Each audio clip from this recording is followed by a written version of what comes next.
Setiap pemerintahan, baik itu yang jahat, yang baik, yang adil, maupun yang tidak adil, berasal dari Allah. Apakah kita setuju dengan pernyataan ini? Pemerintah bisa salah, pemerintah bisa menyimpang, semena-mena, tidak adil, dan korup. Bahkan pemerintah bisa berasal dari mereka yang tidak mengenal Allah, tidak mengenal firman Tuhan. Setiap pemerintah berasal dari Allah. Dalam Roma pasal 13 ayat 1-7, Rasul Paulus mengingatkan bahwa setiap orang harus takluk kepada pemerintah. Sebab tidak ada pemerintah yang tidak berasal dari Allah. Artinya, struktur pemerintahan dan otoritas yang ada bukanlah sekadar buatan manusia semata, melainkan bagian dari tatanan yang diizinkan oleh Tuhan. Termasuk pemerintahan yang jahat, korup, atau tidak mengenal Allah sekalipun. Di dunia ini, kekuasaan dan otoritas Allah terwujud di dalam kehidupan tatanan para wakilnya. Di rumah kita harus taat terhadap orang tua. Di sekolah atau kampus, kita taat terhadap dosen kita. Di tempat kita bekerja, kita harus taat kepada atasan kita. Semua pihak tersebut mewakili otoritas Allah yang harus kita hormati dan taati. Kalau kita menyadari hal ini, dimanapun kita berada, kita akan sadar bahwa selalu ada otoritas di atas kita yang wajib kita taati. Di dalam bernegara pun sama. Pemerintah merupakan wakil Allah di bumi untuk membentuk dan menjalankan pemerintahan dengan tujuan mensejahterakan rakyat. Juga menjaga perdamaian dan ketertiban suatu negara. Rasul Paulus menegaskan bahwa barang siapa melawan pemerintah, berarti ia melawan ketetapan Allah sendiri, dan orang itu akan menanggung akibatnya. Pesan ini bukan sekadar peringatan, tetapi juga sebuah ajakan agar kita memahami peran pemerintah sebagai wakil Allah dalam menjaga ketertiban dan kebaikan bersama. Jika seorang hidup dengan benar, melakukan apa yang baik, maka ia tidak perlu takut kepada penguasa atau pemerintah. Lebih jauh lagi, Paulus mengatakan bahwa pemerintah adalah hamba Allah untuk kebaikan umatnya. Kebaikan ini antara lain juga diwujudkan dengan menindak yang bersalah sesuai dengan hukum yang berlaku. Hal ini digambarkan bahwa pemerintah sebagai pihak yang menyandang pedang atau melaksanakan keadilan. Itulah sebabnya kita diminta untuk tunduk, bukan hanya karena rasa takut pada hukuman, melainkan juga karena nurani yang bersih di hadapan Allah. Mari kita simak salah satu contoh hal yang sangat praktikal bagaimana tunduk dan taat kepada pemerintah, yaitu terkait membayar pajak kepada negara. Ya, terdengar tidak rohani, namun pada prinsipnya hal ini sangat rohani. Mari kita membahasnya. Dalam Alkitab, ada sejumlah ayat yang menyinggung secara jelas tentang kewajiban membayar pajak.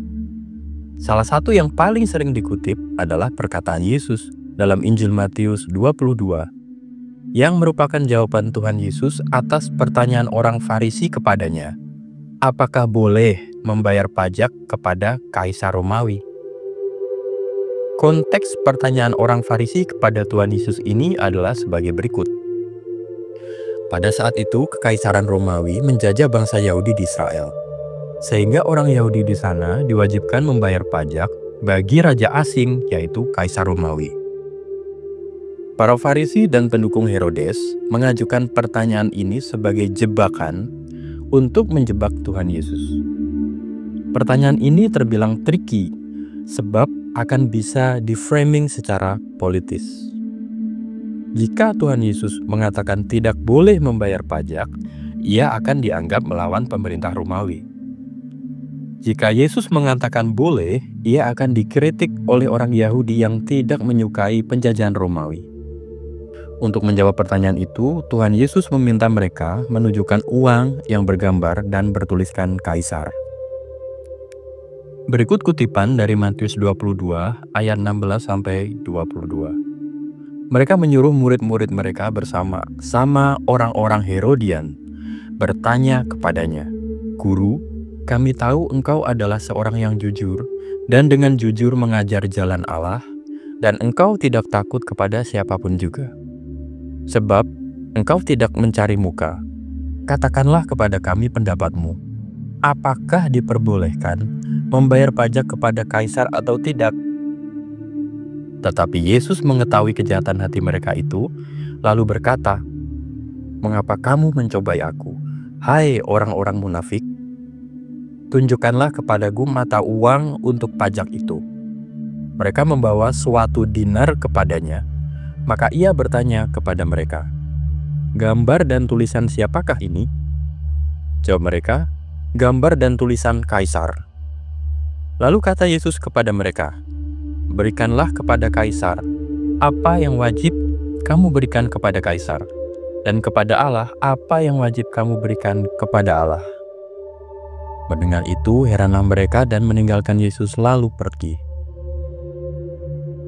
Dengan meminta mereka mengembalikan uang tersebut kepada Kaisar karena itu adalah miliknya, Yesus menunjukkan bahwa membayar pajak adalah kewajiban yang harus ditunaikan kepada pemerintah.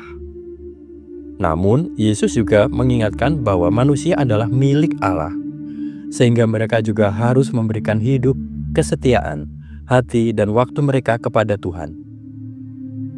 Ketaatan kepada pemerintah tidak boleh mengesampingkan ketaatan kepada Tuhan.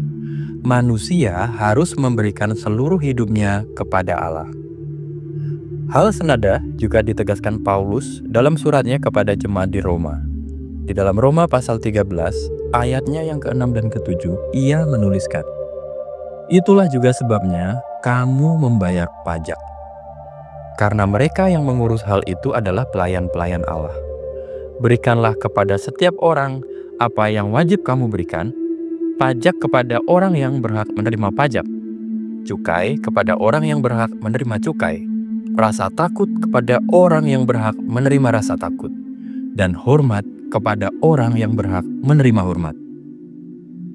Ayat ini menunjukkan kepada kita bahwa pemerintah dipandang sebagai perwujudan wakil otoritas Allah di bumi, yang kepadanya kita harus taat.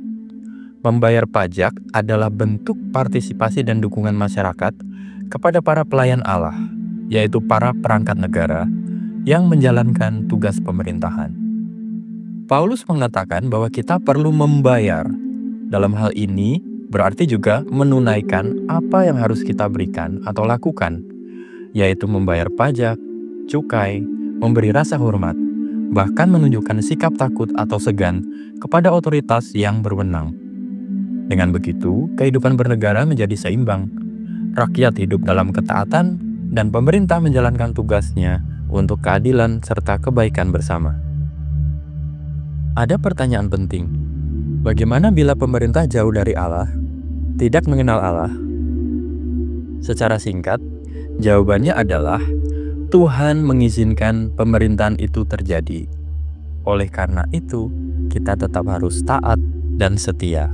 Allah bisa memakai semua jenis pemerintah untuk menyatakan kehendaknya dan melaksanakan rencananya, termasuk pemerintah yang tidak percaya dan tidak mengenal Allah.